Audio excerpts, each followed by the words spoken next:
The year was 2347, and humanity had only started to explore the stars. Earth had 2 small colonies on distant planets, but they were young and weak. Most humans still lived on Earth, going about their daily lives without knowing that something terrible was coming their way.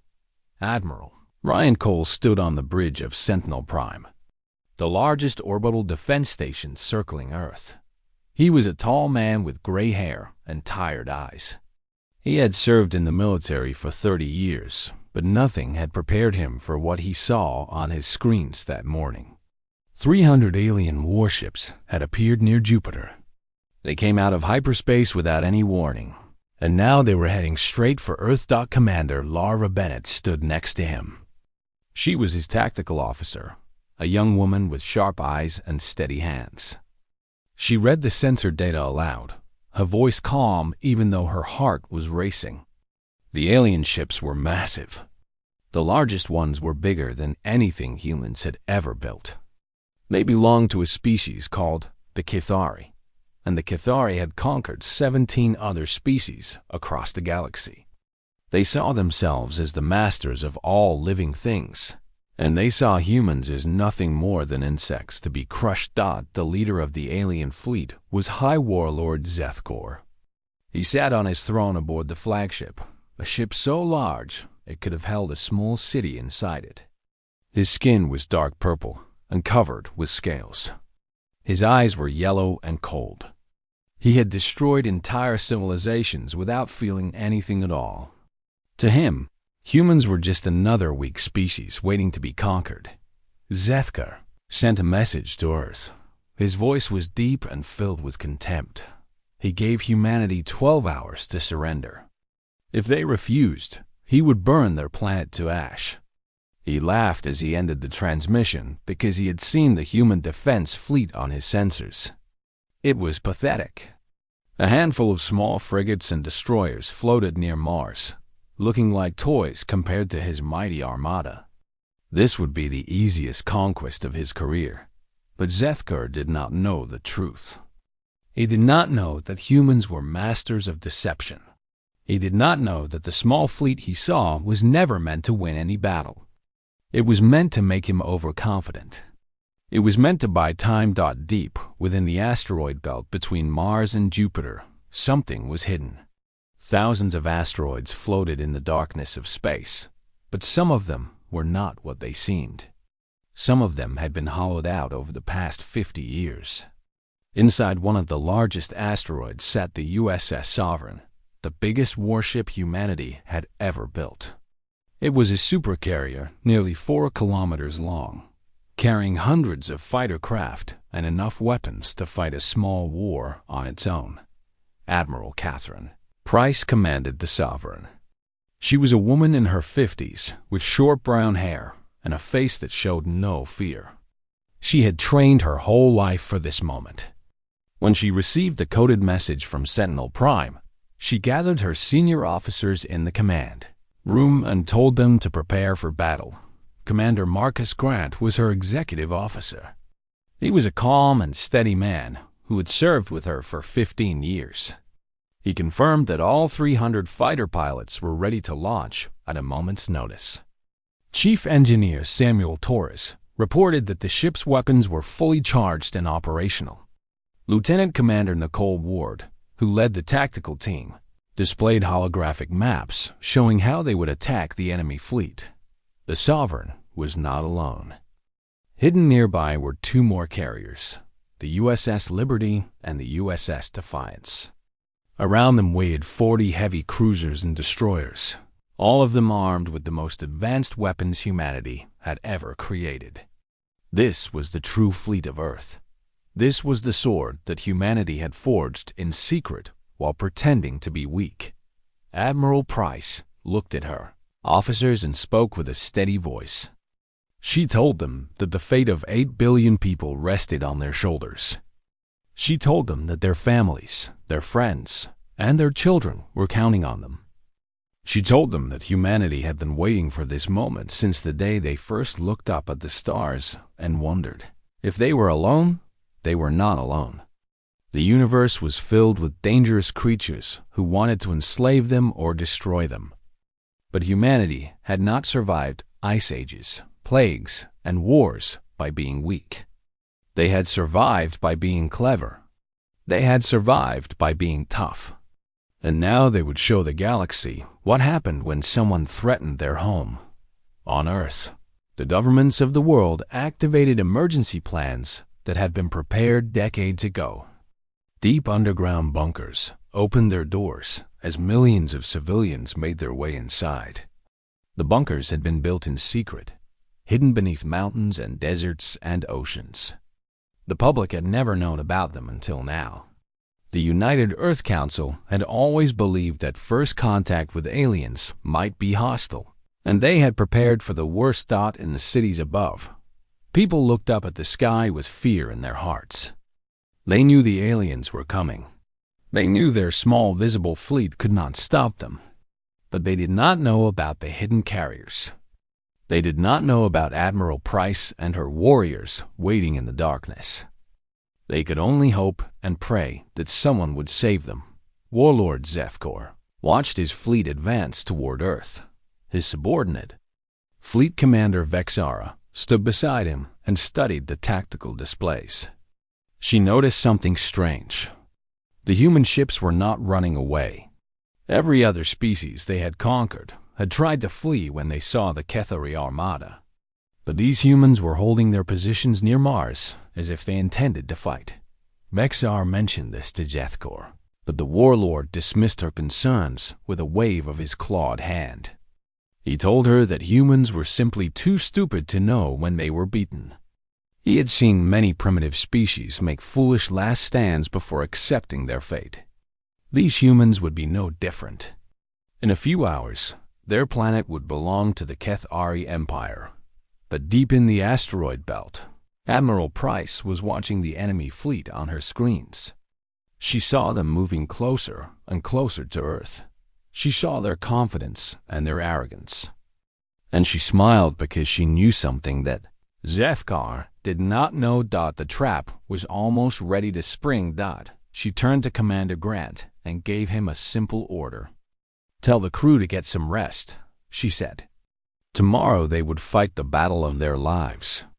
Tomorrow they would show the universe that Earth was not defenseless. Tomorrow they would make history. And somewhere in the darkness of space, 300 fighter pilots checked their ships one last time and waited for the dawn of war. The hours passed slowly as the Kethari fleet moved through the darkness of space. On Earth, millions of people huddled in underground bunkers and watched news broadcasts that told them very little. The governments tried to keep everyone calm, but fear spread like wildfire. Children cried, and parents held them close. Old people prayed to whatever gods they believed in. Everyone waited for news of the battle that would decide the fate of their world. Captain Daniel Hayes commanded the visible defense fleet near Mars. He was a young officer, only 35 years old, but he had the heart of a lion. His squadron consisted of 12 frigates, small ships that looked like insects compared to the massive Kethari dreadnoughts. He knew his orders, and he knew what they meant. He was supposed to engage the enemy, make them overconfident, and then retreat when the signal came. He was the bait in a trap that the enemy could not see. His crew members knew the truth as well. They understood that some of them might not survive the opening battle, but none of them complained and none of them asked to be transferred to safer positions. They were the sons and daughters of Earth, and they would do their duty no matter the cost. Lieutenant Kevin Morrison piloted one of the frigates under Hayes. He was a skilled pilot with quick reflexes and a sharp mind. His weapons officer, Ensign Megan Clark, sat beside him and monitored the targeting systems. They had served together for 2 years and trusted each other completely. When Morrison looked at her and asked if she was ready, she simply nodded and said she was born ready. Aboard the Kethari flagship, Warlord Zethkor grew impatient. He wanted the battle to begin so he could crush these pathetic humans and claim their planet. He ordered his fleet to increase speed. The sooner they reached Earth, the sooner he could add another conquered world to his collection. Fleet. Commander Vexara continued to study the tactical displays. Something bothered her about this situation, but she could not figure out what it was. The humans were behaving strangely. They were not fleeing or begging for mercy. They were not sending diplomats to negotiate surrender. They were simply waiting near Mars as if they had a plan. She shared her concerns with Zethkar again, but he grew angry with her. He told her that she was being foolish. The humans had no plan because they had no power. Their tiny fleet was nothing compared to the might of the Cathari Empire. He ordered her to stop questioning him and prepare for the assault. Vexara bowed her head and said nothing more. But in her heart, she felt a cold sense of dread that she could not explain. In the asteroid belt, Admiral Catherine Price stood on the bridge of the USS Sovereign and watched the enemy fleet on her screens. The Cathari were moving exactly as she had predicted. They were arrogant and careless. They believed that victory was already theirs. That arrogance would be their downfall. She called a meeting with her senior officers to review the battle plan one final time. Commander Marcus Grant brought up the holographic display and showed everyone the attack vectors they would use. The plan was simple but deadly. When the Cathari engaged the visible fleet near Mars, the hidden carriers would emerge from the asteroid belt and strike from behind. The enemy would be caught between two forces and would have nowhere to run. Chief Engineer Samuel Torres reported that the Sovereign's main weapon was ready. It was a massive railgun that ran through the center of the ship, capable of firing a projectile at incredible speed. The weapon had never been tested in real combat, but Torres was confident it would work.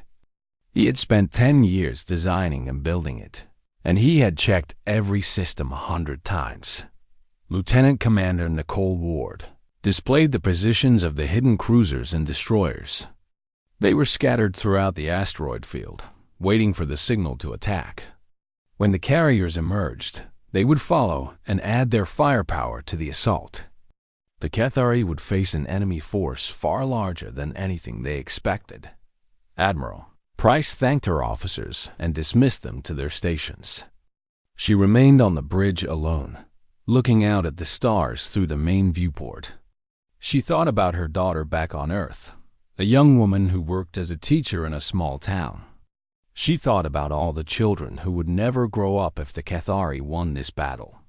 She thought about the generations of humans who had dreamed of exploring the cosmos. Those dreams would not die today. She would make sure of it.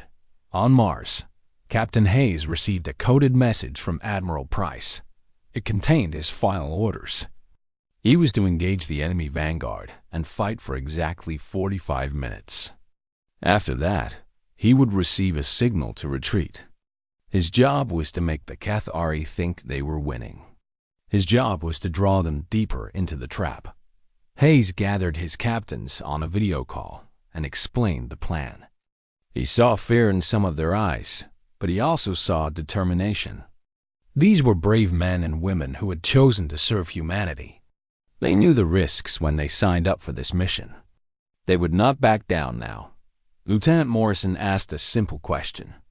What if the signal to retreat never came? What if the hidden fleet failed to emerge? Hayes was quiet for a moment before answering. Then we fight until we cannot fight anymore, he said. We buy Earth as much time as we can. That is our duty. No one argued with him. No one asked any more questions. They simply nodded and prepared their ships for battle. The Cathari fleet was now only hours away from Mars. Their sensors showed the small human squadron holding position, waiting for the inevitable assault. Zethkar smiled a cruel smile and imagined the terror those humans must be feeling. He imagined their screams as his weapons tore their ships apart. But aboard the USS Sovereign, 300 fighter pilots climbed into their cockpits and powered up their engines. They checked their weapons and said quiet prayers. They thought about their loved ones and made silent promises to return home safely. Squadron leader Christopher Blake was the first to be ready. He was the best pilot in the fleet, a man who had broken every flight record in the academy. He would lead the first wave of fighters into battle, and he would show the Cathari what human courage looked like. The clock was ticking. The trap was set. And in the cold silence of space, two fleets moved toward a collision that would change the course of history. Admiral Price looked at the countdown timer on her screen. 2 hours until contact. 2 hours until the fate of humanity would be decided. She took a deep breath and spoke into the ship-wide intercom. "All hands," she said, "prepare for battle." The battle began without warning. One moment the two fleets were staring at each other across the void of space, and the next moment weapons were firing and ships were burning. Captain Daniel Hayes gave the order to attack, and his 12 frigates surged forward like angry wolves charging at a herd of elephants. The Cathari did not expect such aggression from such a small force. They thought the humans would flee or surrender, but instead these tiny ships were attacking them directly. Missiles streaked through space and slammed into the shields of the alien dreadnoughts. Energy beams cut across the darkness and struck weapon emplacements and sensor arrays. Lieutenant Kevin Morrison flew his frigate through a gap in the enemy formation. His hands moved across the controls with practiced skill as he dodged incoming fire from 3 different directions.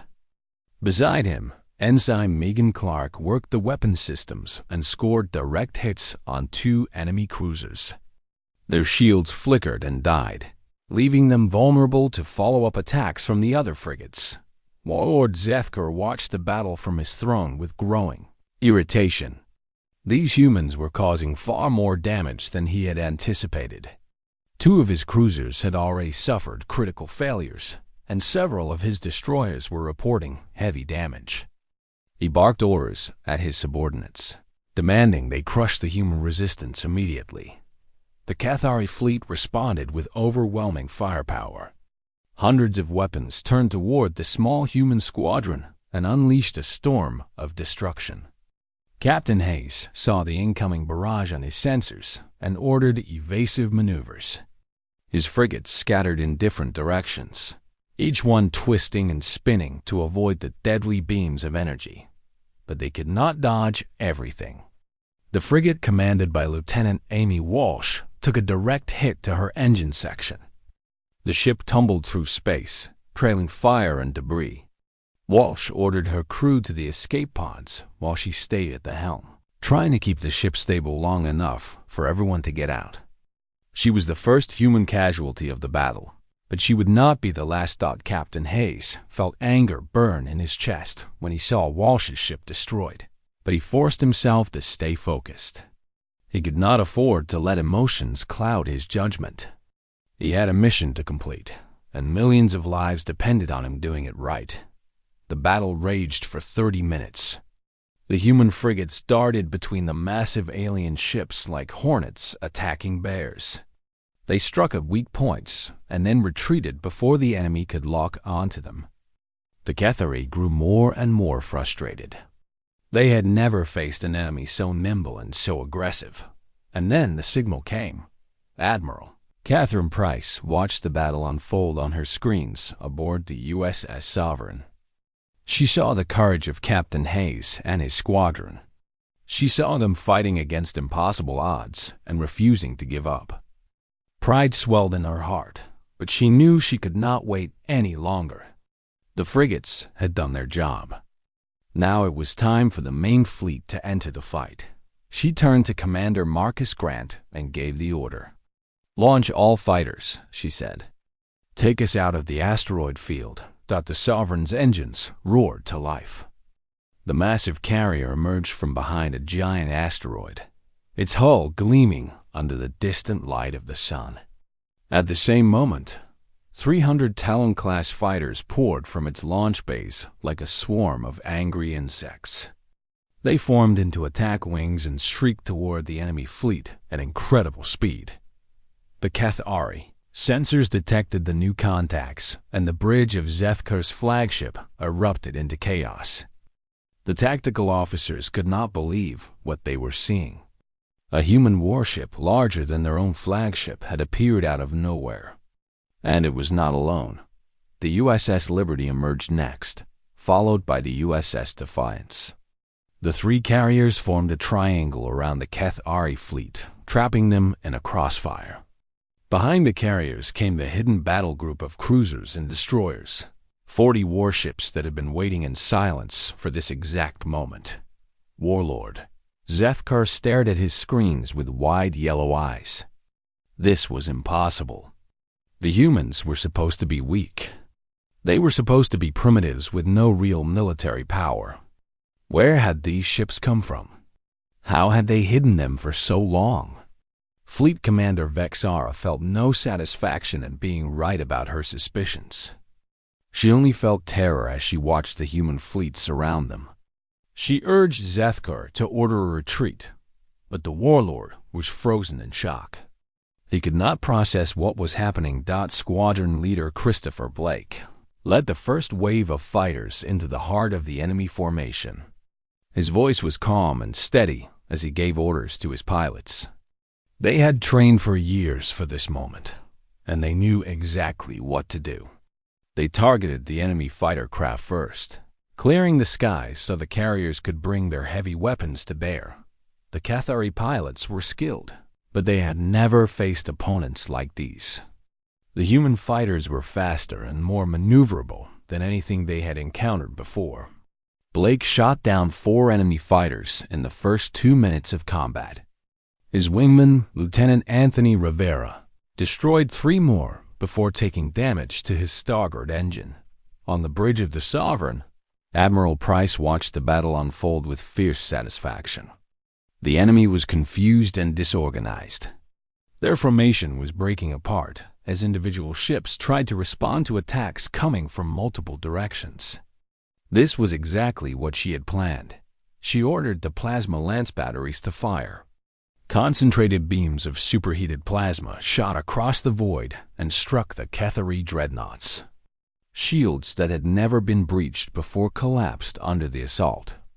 Armor that had been considered invincible melted like butter under a blowtorch. Captain Hayes received the signal to retreat and pulled his surviving frigates back from the battle. He had lost 3 ships and many good people, but he had done his duty. Now it was time to let the big guns finish the fight. The Cathari fleet was trapped. The hunters had become the hunted. And aboard the Sovereign, Admiral Price allowed herself a small smile. The battle was far from over, but humanity had drawn first blood. Now it was time to show the galaxy what happened when someone threatened Earth.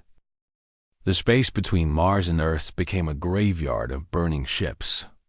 The Cathari Armada, which had seemed so invincible just hours before, was now fighting desperately to survive.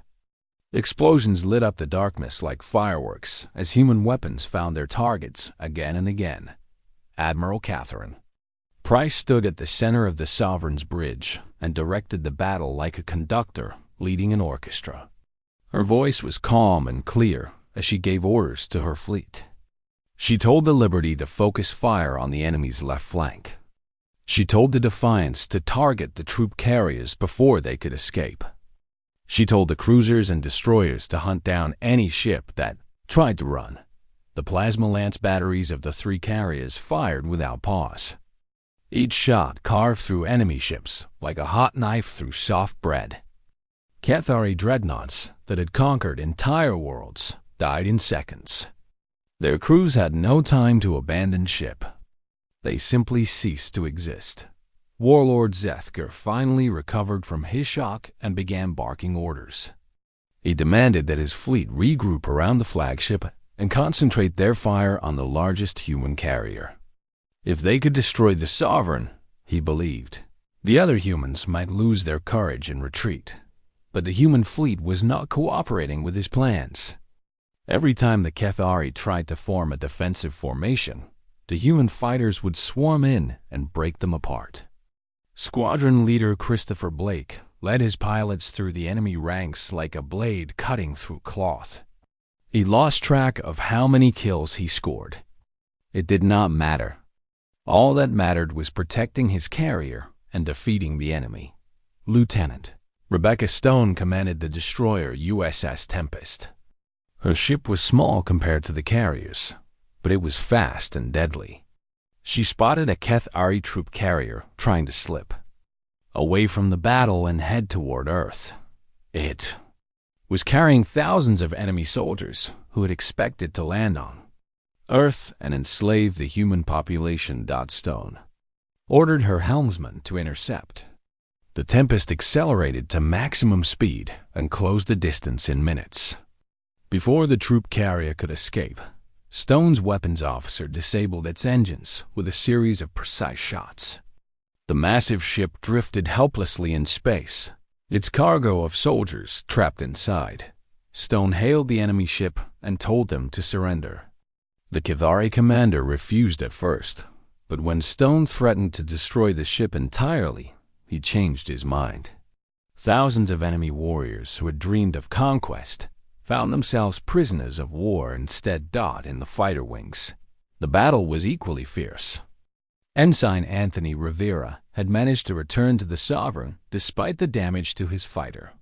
The deck crews worked frantically to repair his ship while he waited impatiently. He wanted to get back into the fight. He wanted to avenge the friends he had already lost. A young mechanic named Lisa Porter patched the holes in his hull and told him he was ready to fly again.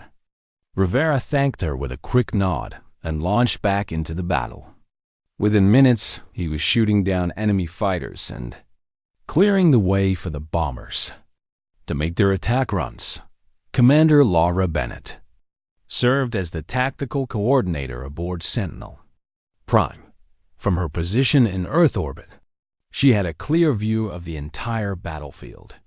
She fed targeting data to the fleet and identified weak points in the enemy formation. Her calm voice guided the human forces through the chaos of combat. She noticed that the Keth Ari were starting to panic. Their communications were filled with screaming and confusion.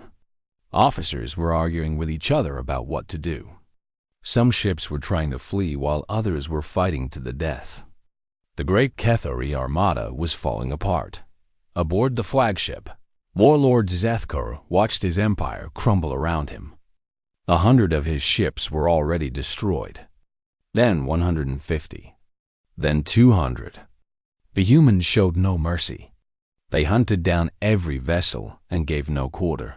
Fleet Commander Vexara approached Zethkar and begged him to order a retreat. She told him that the battle was lost. She told him that they needed to save what remained of the fleet and return home. But Zethkar's pride would not allow him to accept defeat.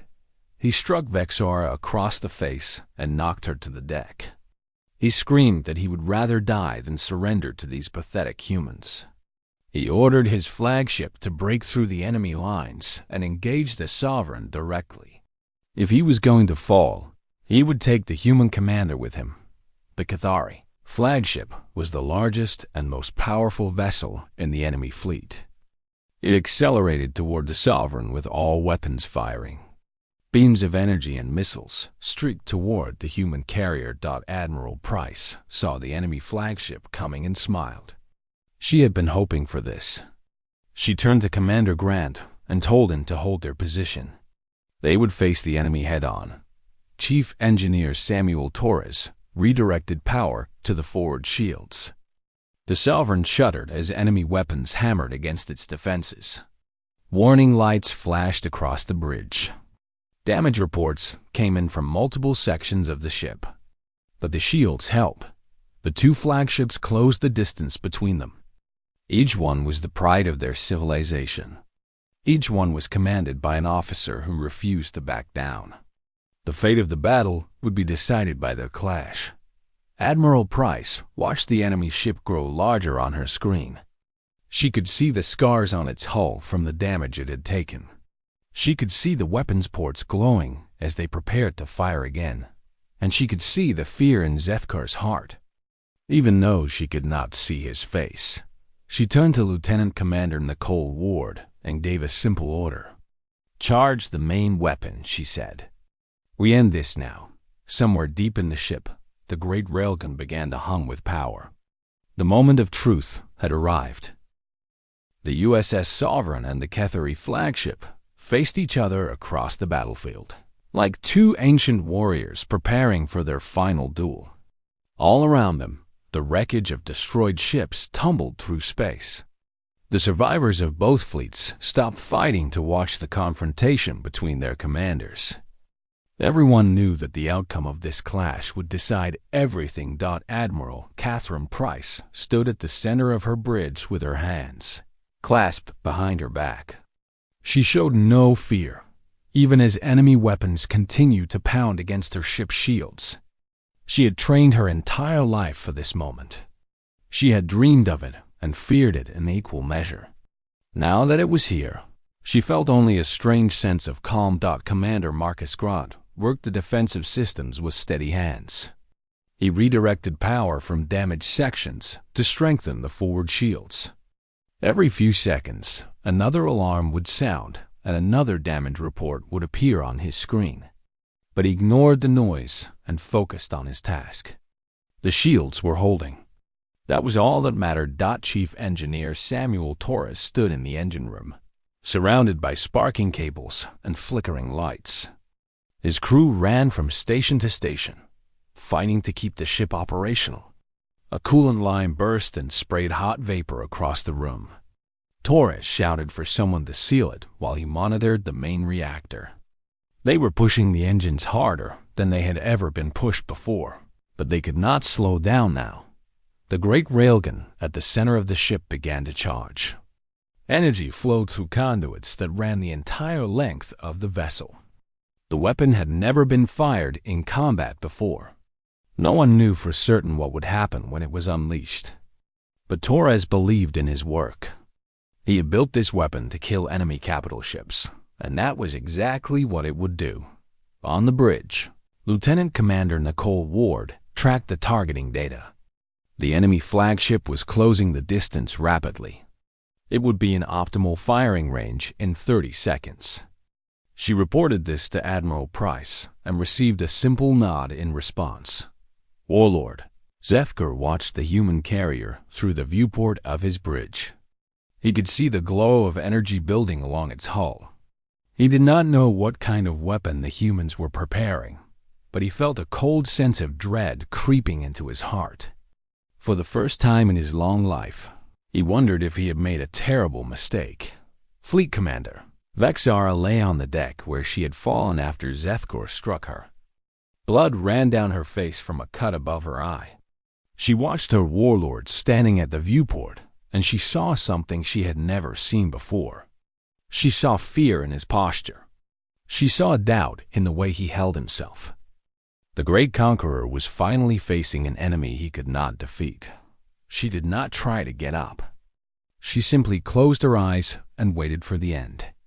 The countdown reached 0. Admiral Price spoke a single word. Fire. The USS Sovereign shuddered as the railgun released its payload. A tungsten slug the size of a small shuttle accelerated to a significant fraction of light speed in less than a second. It crossed the distance between the two ships so fast that no sensor could track it. It struck the HFY flagship before anyone aboard could react. The projectile punched through the alien ship's shields as if they did not exist. It tore through layer after layer of armor that had been designed to withstand any weapon in the galaxy. It ripped through the heart of the vessel and exited through the other side, leaving a massive hole in its wake. For a moment, nothing happened. The HFY flagship drifted forward on its original course, seemingly undamaged. Then the secondary explosions began. Fire erupted from 100 different points along the hull.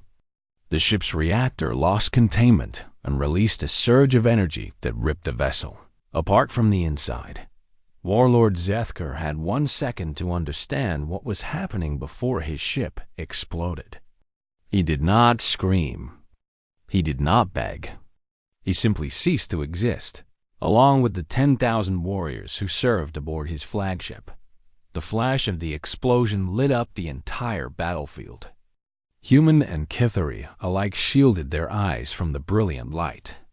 When it faded, there was nothing left of the greatest warship the Cathari Empire had ever built. Just debris and dust scattered across the void. The surviving Cathari ships lost all will to fight. Without their warlord to lead them, they had no idea what to do. Some tried to flee, but the human destroyers chased them down and forced them to surrender. Others simply powered down their weapons and waited to be captured. The battle was over. Of the 300 ships that had come to conquer Earth, fewer than 60 remained intact. They were all prisoners now, their crews helpless and defeated. Humanity had lost 8 frigates and 2 destroyers, along with several hundred brave men and women who would never see their families again. But they had won. Against all odds, they had won. Admiral Price allowed herself a moment of silence to honor the fallen. Then she turned to her communications officer and gave new orders. She wanted a message broadcast across every known alien frequency. She wanted the entire galaxy to hear what she had to say. The message was simple. She identified herself and explained what had happened. She told the galaxy that the Cathari Armada had come to conquer Earth and had been destroyed instead. She told them that any species who threatened humanity or its colonies would face the same fate. Earth was not defenseless. Earth had never been defenseless. And Earth would never be conquered. The message traveled across the stars at the speed of light. It reached alien civilizations that had never heard of humanity. It reached empires that had considered invading Earth themselves. It reached every corner of the galaxy and delivered a warning that no one could ignore. In the weeks that followed, delegations from a dozen alien species arrived in the solar system. They came not as conquerors, but as diplomats seeking peace and trade. They had seen what happened to the Cathari, and they wanted to be friends with humanity rather than enemies. Admiral Price returned to Earth as a hero. Crowds gathered to cheer for her and her crew. The names of the fallen were carved into monuments that would stand for 1,000 years. Children learned about the Battle of the Sovereign in school and dreamed of becoming pilots and commanders themselves. And somewhere in the stars, the other species of the galaxy looked toward Earth with new eyes. They had believed it was defenseless. They had believed humans were weak. They would never make that mistake again. The age of humanity hiding among the stars was over. A new era had begun, and humanity would face it standing tall.